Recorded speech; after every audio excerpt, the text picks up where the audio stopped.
My wife fell for gritty romance novels, and brought a homeless man home from the street. That night, I discovered he had ulterior motives, and kindly urged my wife to send him away, but a slap left me dizzy. She looked at me coldly, then pointed to the beggar rummaging through trash cans outside. Caleb, I've been too good to you, making you lose your human compassion. From today on, you'll be a beggar outside. Don't come back until 99 days are over. She took all my money, had my leg broken, and in the 20 degrees below zero cold, kicked me and Lily out of the house. It wasn't until the 99th day that Eleanor finally remembered me, but after searching the entire city, she only found our daughter. Now childlike and dazed, Lily hugged a tattered doll and blinked. Who are you? Why are you looking for my dad? Dad already went to heaven. Caleb apologized to Julian. Eleanor's voice was cold and firm, ordering me to bow before another man. Before I could react, the bodyguards had already crossed my hands behind my back, forcing me to my knees. I tried to explain. Eleanor, don't be fooled by him. I just saw him sneak into Lily's room. Enough. Eleanor cut me off, her eyes full of disappointment. Since entered this house, haven't you wronged him enough? I told you long ago that I only see him as a brother. How long are you going to keep this up? That's right. Lily is like my own daughter. Come here. Let Uncle kiss you. Julian reached for Lily's hand.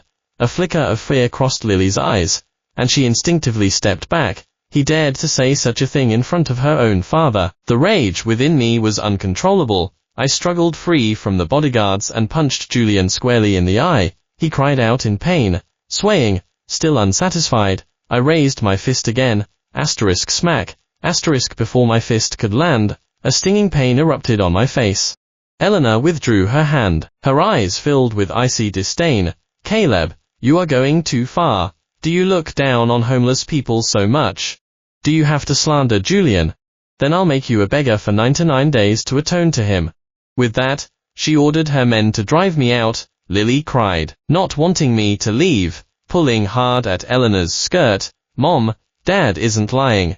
This uncle did go into my room. Uncle is the liar. Lily, are you starting to lie too? What exactly is Caleb teaching you? Eleanor violently pushed Lily away. Our daughter lost her balance and fell to the ground, her palms instantly bleeding. She was only 5 years old and had never suffered such indignity. She burst into tears. I rushed over to comfort her, only to hear Eleanor's cold voice behind me. Lily, I'll give you a chance to tell the truth, or you and Caleb can go outside to reflect together. This uncle came into my room. Lily stubbornly lifted her face. He even said he wanted to sleep with me, and Dad came in and carried me out. After a cold laugh, Eleanor instructed the housekeeper. Caleb's clothes were bought with my money. Strip them off him. Don't leave him his cell phone or any money. Eleanor hadn't said that back then, when she started her business, my mother was gravely ill.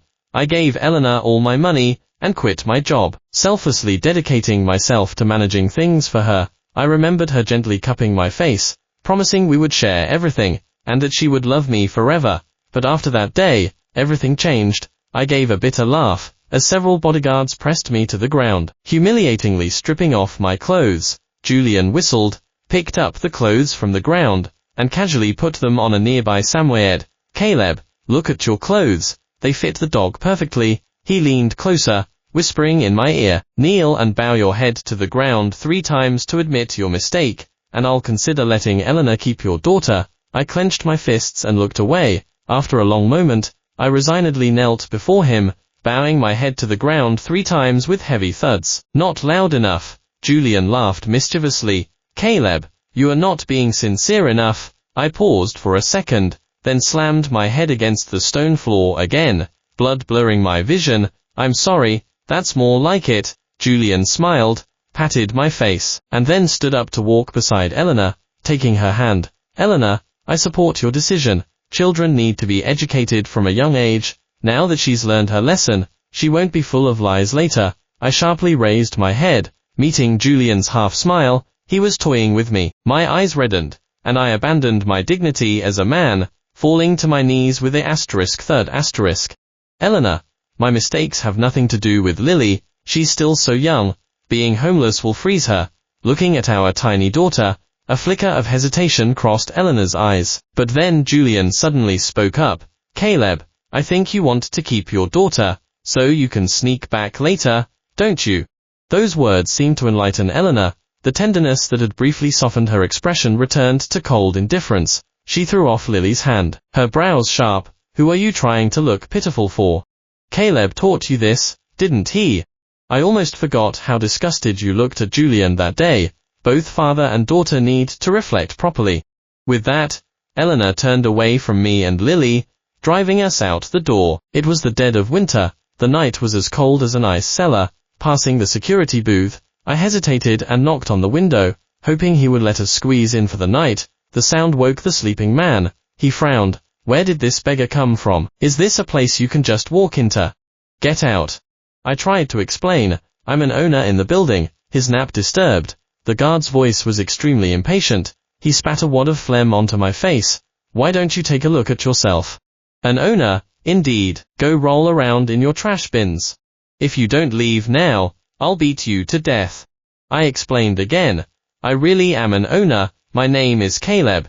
Hearing that, the guard's gaze paused, then radiated a chilling coldness. Before I could speak, he had already grabbed his stun baton and rushed out, striking my knee. At that moment, I was only wearing thin clothes. The instant the cold baton struck, a jolt of electricity coursed through me, and I heard a sharp crack. Excruciating pain shot through my knee. I clenched my fist and swung at the guard, but due to my injured leg, I missed and fell heavily to the ground. The guard snorted coldly. The owner of C-133 said to beat anyone who mentions that name.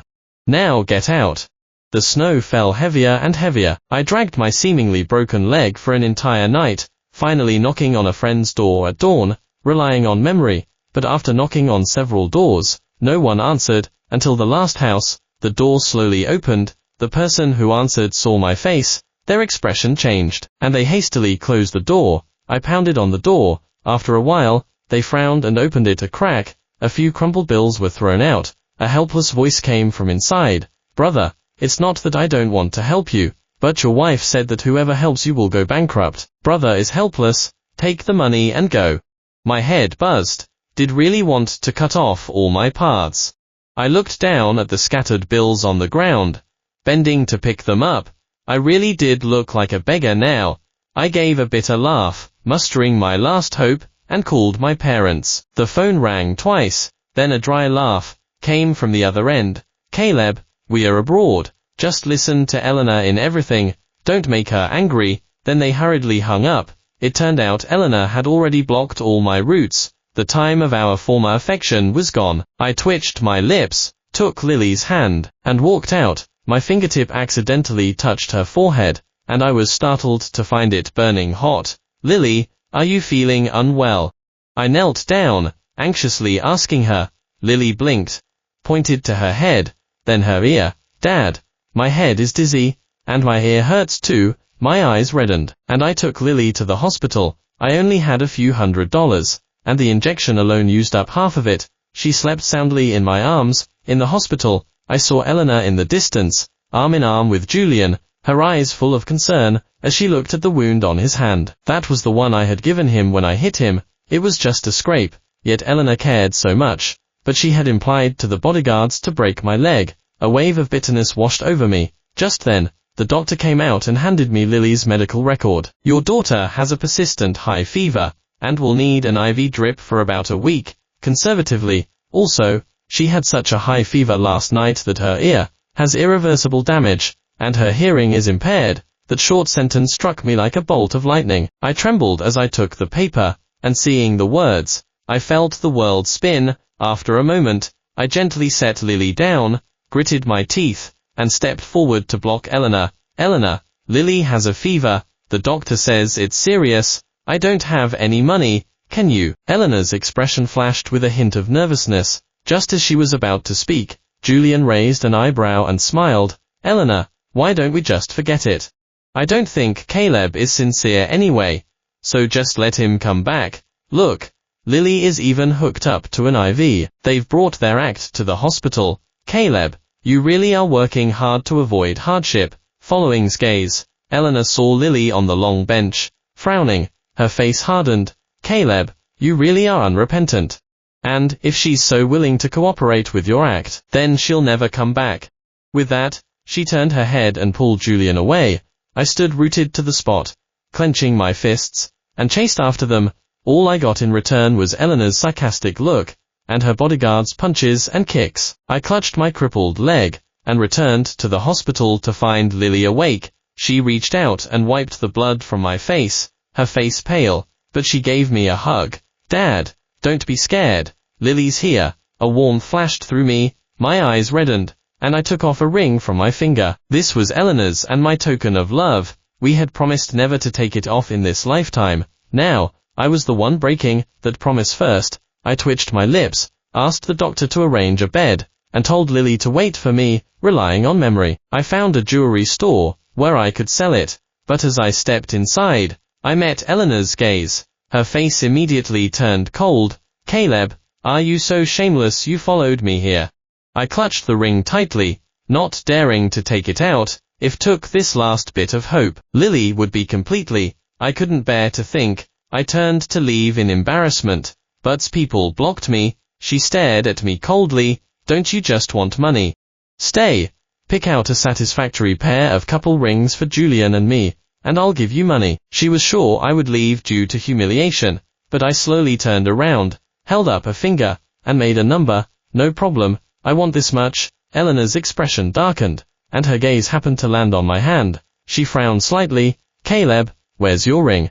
I said nothing, smiling as I pointed to a ring in the display case. This one, it's suitable. Eleanor lowered her gaze, her expression startled. That was a ring she had commissioned a famous jewelry designer to create for me, on our anniversary, called Lynn. Now I didn't want it. Letting her give it to her new lover. A hint of emotion flickered across Eleanor's face, but before she could speak, her work cell phone rang. She gave me a deep look, then turned, and walked out. With gone, Julian dropped his pretense and approached me. I heard your daughter's ear was deafened by the fever. That means she's crippled, right? We'll still want a useless daughter.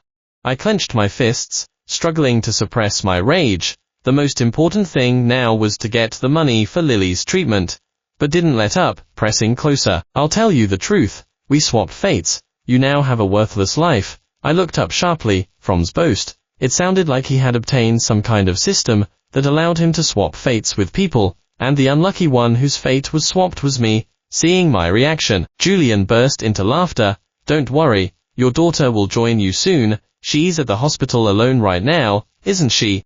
A little girl. His words were full of sinister meaning. I lifted my foot, wanting to leave in a hurry, but Julian held me back. Grinning, my anger reached its peak. I raised my hand and slammed my fist into his face. During the struggle, the ring fell to the ground, and the emerald embedded in its center shattered into pieces. Eleanor walked in just then. She looked at the injury on Julian's face, then down at the shattered token of love, and without a word, slapped me. Julian clutched his face. I don't know what I did to offend Caleb. He just came up and punched me, then took out a ring and smashed it. Eleanor's face showed indignation. In front of me, she took off her own ring and threw it to the ground, smashing it to pieces.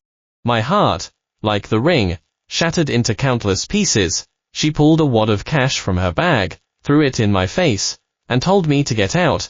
I knelt on the ground, picked up the money, and hastily took a taxi to the hospital. As soon as I got out, a man put a black plastic bag over my head, clamped his arm around my neck, and dragged me into an alley. I struggled violently, clutching the money in my arms, but it was still snatched away. The men pulled off the black plastic bag from my head, grinning. This money is for us, brothers. I reached out to grab it, but the man in the floral shirt kicked my injured knee, forcing me straight to my knees. Seeing that I couldn't win, I practically begged, brothers, don't rob money meant for saving a life. My daughter depends on this money for her treatment.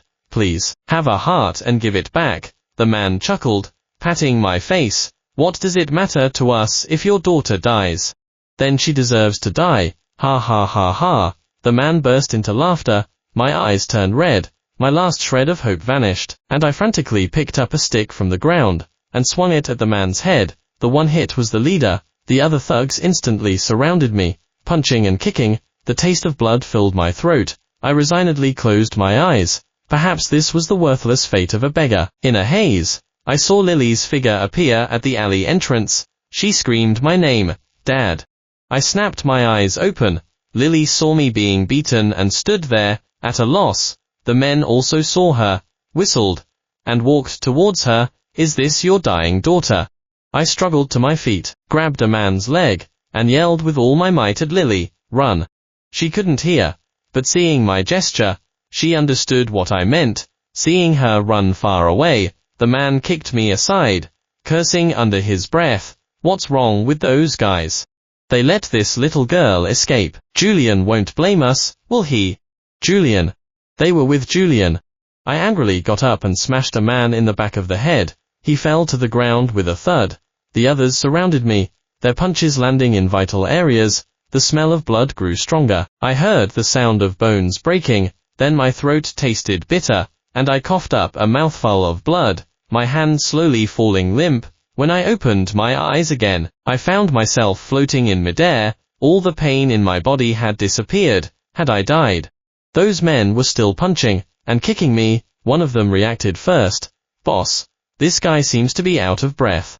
The boss cursed under his breath, picked up his cell phone, and dialed Julian. What said on the other end seemed to calm his expression. He winked, buy a bag, avoid the surveillance, and take him out to bury him. I laughed sarcastically, feeling anxious about Lily, and hastily looked for her nearby. Finally, at the entrance of Eleanor's villa, I found our disheveled daughter. She was covered in mud, frantically knocking on the big door, yelling, Mom. The door slowly opened. Eleanor saw Lily's pathetic state and frowned slightly. Lily, as if grabbing a lifeline, suppressed her tears and tried to pull Eleanor away. She cried out urgently. Dad was beaten. He bled so much. Mom, save Dad. A hint of nervousness flashed in Eleanor's eyes. She picked up Lily, and ordered the driver to rush to the scene at top speed. Lily cried and ran into the alley, shouting for Dad. Cold sweat beaded on Eleanor's forehead, her thin lips tightly pressed. As she followed Lily, her expression taut, but the next sight made her furious. In her line of sight, the alley was empty. There was no blood, not even a person. Lily, this is what you meant by Caleb was dying. Eleanor suppressed her anger, pulled Lily over, and slapped her hard on the bottom. You lied. Are you still going to lie? The burning pain brought tears to Lily's eyes, and her voice choked. I didn't. Dad really was here, covered in blood. Eleanor didn't listen any further, abandoned Lily, and turned to leave. Lily could no longer hold back, and squatted in the corner of the wall, sobbing. I floated beside Lily, my heart aching, and gently stroked her head, but my hand passed through her, empty. My anxiety grew. I wanted to call Eleanor back, but it was futile. Lily was still so young. If I died, how would she survive out there? Just then, a familiar voice reappeared at the alley entrance. Several men walked in with sinister grins. Julian was smart, guessing this little girl would run home to her mom. Too bad. Your mom doesn't want you anymore. Ha ha ha ha. As they spoke, they threw my body in front of Lily, in the bitter cold. My body was already turning blue, looking both terrifying and grotesque, but rushed forward without hesitation and hugged me, whimpering, Dad. Wake up. Dad. The men chuckled. Don't be scared. Uncles are going to send you to meet your dad. With that, the men surrounded Lily. No matter how much she bit and pushed, it was useless. I frantically screamed into the air, my fists slicing through their bodies, but they felt nothing. Let go of my daughter. Let her go. Tears streamed down my cheeks. I shielded Lily in my arms, but their hands passed through my chest, and they tossed Lily aside like a small chick. With a asterisk bang asterisk, Lily let out a tender shriek. Her head hit a protruding rock, and blood flowed freely. Lily clutched her head, crawling with all her strength towards my body. Dad, Wald's fate be the same as mine, ending here forever. She was still so young. Just then, police sirens blared at the alley entrance. A police officer rushed up and picked up the unconscious Lily. Seeing being taken into the ambulance, I finally breathed a sigh of relief. In the alley, the police officer spotted the body on the ground, surrounded the men, handcuffed them, and took them back to the police station for questioning. I followed behind them and learned why the police had come. It turned out Lily, fearing Eleanor wouldn't care for us, had called the police first. However, her limited descriptive abilities meant it took the police some time to find the location. My guilt and heartache for Lily deepened. I floated to the hospital and stood by Lily's bedside, silently praying for her speedy recovery. The police brought back the body. The examination confirmed it was a death by beating. They saw my ragged appearance and assumed Lily and I were homeless, but after checking public records, they discovered I had a wife and parents. The police made several calls to my parents, but they never picked up, and eventually, their cell phones were even turned off. Left with no choice, they called Eleanor. Eleanor answered the cell phone. When she heard of my death, her first reaction was to scoff. "Caleb, are you addicted to acting? Do you want me to sign you up for a drama troupe?"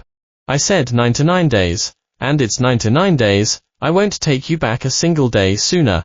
With that, she slammed the cell phone down, unable to do anything else. They had my body frozen, awaiting burial. When visiting Lily at the hospital, the female officer sighed, "This child is truly pitiful. Her dad is gone, and her mom and grandparents don't care. When she wakes up, we'll send her to the orphanage." Days passed. For some reason, every night, my soul would be pulled to Eleanor's side. During the time I was gone, she and her so-called brother were inseparable, deeply in love. I was forced to stay in their home, watching them kiss, listening to them make love. Their figures were everywhere, in the living room, kitchen, bathroom, and every corner. My senses had long since gone numb. It was then I realized that my love for Eleanor had completely vanished. The only thing that pleased me was that Lily finally woke up after a month in a coma. She opened her eyes and looked for me. But when the police handed her Eleanor's photo, Lily shook her head. "I don't know this, Auntie." The doctor said Lily had suffered severe head trauma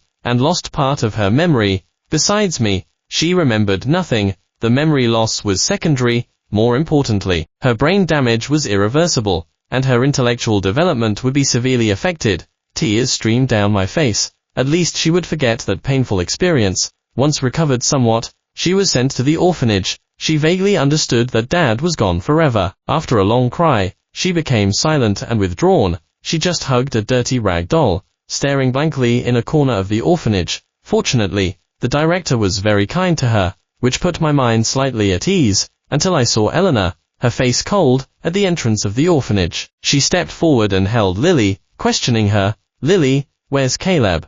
He's truly interesting, abandoning his own daughter at an orphanage. Where did he go to enjoy himself? He really didn't learn his lesson." Lily nervously clutched her tattered doll. She blinked. "Who are you? Why are you looking for my dad?" "Dad already went to heaven." Hearing this, Eleanor immediately lost her temper. "Do you think I'll be fooled by you a second time?" She grabbed Lily's hand and pulled her out. The director rushed out and pushed Eleanor away. The director warned Eleanor that taking Lily was illegal, and threatened to call the police if she didn't leave. She held Lily in her arms, and gently comforted her. "Poor child, her dad is gone, and she's deaf and confused. What will she do now?" Hearing that, a hint of surprise flashed in Eleanor's eyes. Her fingers trembled, and she asked with a shaky voice, "What did you say?" "Lily is deaf." My head buzzed, and Lily's tender voice echoed in my mind. "Mom, when I grow up, I want to be a musician. I'll play the most beautiful tunes." Lily was supposed to make music. How could she not hear? This must be a lie. Eleanor composed herself, bent down, and knelt in front of Lily. "Lily, I'm your mom. Come home with me, and I'll take you to find Dad. Okay?" "Liar. Dad is already dead." Lily violently pushed her away, clutching her head, and ran off. Eleanor froze in place. Just then, her cell phone *digit***.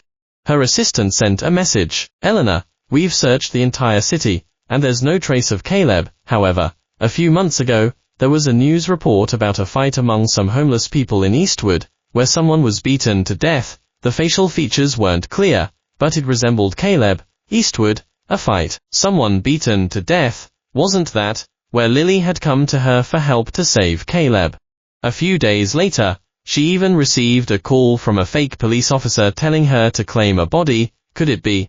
Eleanor's body trembled uncontrollably. She got into the car and instructed the driver, "Go to the Eastwood station, quickly." The car stopped at the police station entrance. Eleanor practically ran inside, hastily explaining her identity. The police officer looked at her strangely, That was your husband. He's been dead for over 2 months, and you are only looking for him now." Eleanor was speechless. The police officer took her to the morgue. When she saw the familiar face in the ice coffin, Eleanor froze. She trembled as she touched my face. The white sheet was pulled back. My body bore various injuries, almost impossible to describe as intact. Eleanor felt her head buzz. For a moment, she seemed to hear nothing at all. How could Caleb be dead? How did Caleb die? Her gaze fell on my hands, twisted, deformed, even incomplete. These hands were once beautiful and slender, hands that had personally placed a ring on her finger, and held hers, promising forever. Eleanor felt something shatter inside her. She didn't know why things had turned out this way. She had practically killed her loved one and child with her own hands, in a daze. Julian's call came through. He sounded displeased. "Didn't you say you'd come with me to buy that Ocean View villa? Where are you?" Eleanor mumbled a reply. In the past, simply hearing Julian's voice would make her heart uncontrollably flutter for him. Just like that day on the street corner, one glance, and her heart had leaped. But now, she felt nothing. It was as if some connection between them had completely severed. Just then, a police officer handed her a clear bag, containing several shattered pieces of emerald. "This belonged to your husband, I believe. It must have been very important to him. He held onto it tightly even in death." Eleanor took it, stunned, as large tears streamed down her face, and splattered onto the floor. I floated in midair, watching Eleanor's remorseful and regretful expression, feeling no emotion. That night, Eleanor took my body away. She bought a burial plot, and gave me a proper funeral, then hastily proved her identity and arranged a time to bring Lily home. During this time, Julian called countless times. Eleanor didn't answer any of them, eventually even blacklisting him. In the latter half of the night, Eleanor finally handled everything and returned home, exhausted. As she neared the bedroom, she heard Julian's angry voice. "Didn't I swap fates with Caleb? Eleanor's money should be mine to spend. What's the meaning of her ditching me today?" On the other end of the conversation was a mechanical electronic voice. "Apologies, host. The premise of fate swapping is that both parties remain alive. Caleb is dead, so your fate has reverted to that of a beggar. You are messing with me." Julian was furious, cursing the system. Just then, the system's voice sounded again. "Solution detected.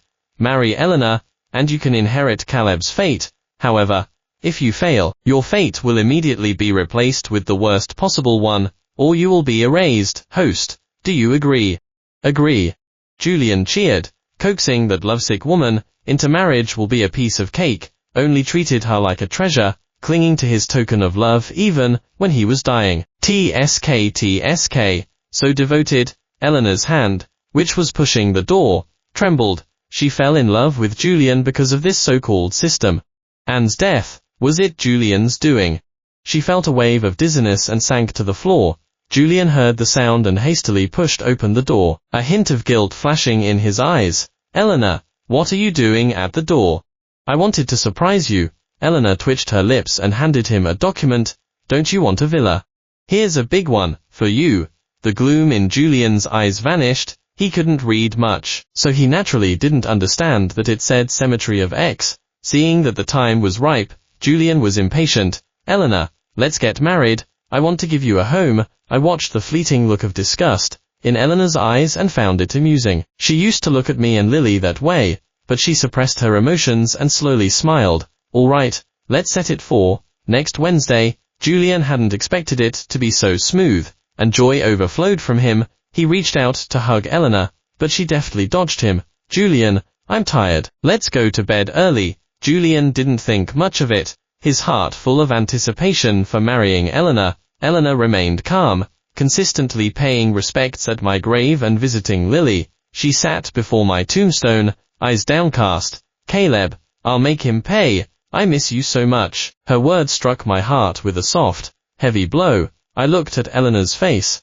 recalling how years ago, she was decisive and efficient on business trips, but privately, she would cling to me, saying she missed me by her side. Unfortunately, it was all too late. The wedding day arrived quickly. Julian chose an extremely expensive suit and stood on the stage. Having invited many of his underworld associates, they flattered and complimented him, until the MC came on stage, and the auspicious hour arrived. Eleanor still didn't appear. Julian grew anxious. frantically calling Eleanor, but the line was constantly busy. The large screen behind him slowly activated, but instead of photos of the happy couple, it displayed evidence of Julian's betrayal of his associates and his perfidy. The audience gasped in disapproval. His friends looked at him with contempt and turned to leave. Some, even more enraged, punched him a few times. Julian was both anxious and angry, even more terrified of Eleanor not showing up and being erased by the system. I floated in the air, watching Julian transform from anger to fear, and scoffed inwardly. However long he waited at the wedding venue, Eleanor sat before my tomb for just as long. She gently stroked my photo on the tombstone. "I'm sorry, Caleb, can you forgive me?" Across the void, I shook my head. No, if her love for me shifted because of the system, then Lily shouldn't have suffered so much. If had stopped just once, believed her, this wouldn't be the outcome today. What was wrong, and could never be compensated for. A gust of wind blew, carrying away the flowers from my tomb. Eleanor stared at the flying petals, remaining silent for a long time. After a while, she stood up and left the cemetery. When she returned to the villa, Julian was outside, begging the security guard to let him in. Seeing, his eyes lit up. "Eleanor, you are finally back. Let's get married, okay?" Eleanor looked at him coldly, like a stranger. "Are we close? You should go back to your trash heap." Then, her gaze fell on Julian's intact leg. Eleanor remembered that she had only intended for the security guard to teach me a lesson, yet he had broken one of my legs. Her eyes darkened. Break his leg and throw him out. With that, she ignored Julian's screams behind her and turned to enter the villa. Eleanor dressed beautifully and went to the orphanage where Lily was. The moment I saw Lily, my numb heart felt warmth again. Looking at her face, which had grown thinner, a pang of pain shot through me. I wanted to embrace her, but couldn't touch her. Eleanor carefully picked up Lily. "Mommy's taking you home, okay?" Lily shook her head. "Lily doesn't have a mom, only a dad." Eleanor's expression stiffened. She stood frozen, pulling a forced smile. "Be a good girl, Lily. Mommy will be very good to you." Lily still insisted she wasn't her mom. After the paperwork was completed, Eleanor still took Lily home. After all, she had enough assets and resources to give Lily a better life. They lived under the same roof, like polite strangers. Eleanor cautiously tried to please Lily, getting her a cochlear implant and buying the most expensive toys and clothes. But Lily didn't even look at them, often just holding my photo and staring blankly. Such days continued for several years. I floated in the air, bored, not knowing when I would finally be able to leave. Later, I overheard Eleanor talking with a friend. Julian had died. He died in an alley, beaten to death. This was his original fate. Now it had simply returned to him. I shook my head. At that moment, Lily was leaning over a table,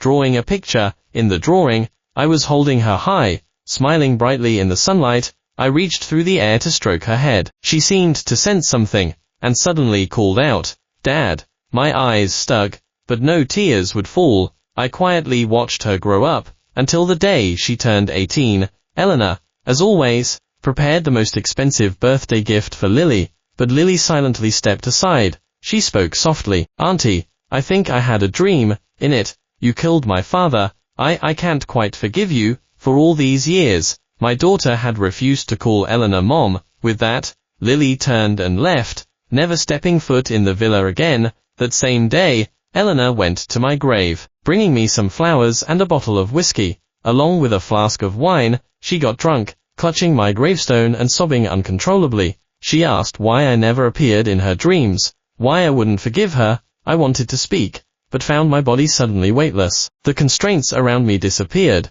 I felt like I could leave now. Watching cry like a child, I saw her dream. Seizing the last opportunity, I entered her dream. Eleanor ran towards me with tears in her eyes, trying to grab me, but I easily dodged her. I watched her with a smile on my face. This girl I had once loved deeply, who had been by my side for 7 years. Now she was someone I barely recognized. Eleanor cried as she asked me, "Caleb, I am sorry, can you forgive me?" I remained silent, shaking my head, putting a final period to our story. As the first light of dawn broke on the horizon, my form grew fainter and fainter. Eventually, I vanished before Eleanor's eyes. She woke with a start, tears clinging to the corners of her eyes, crying out my name. Silence surrounded her. No one answered. From then on, we were separated by life and death, never to meet again.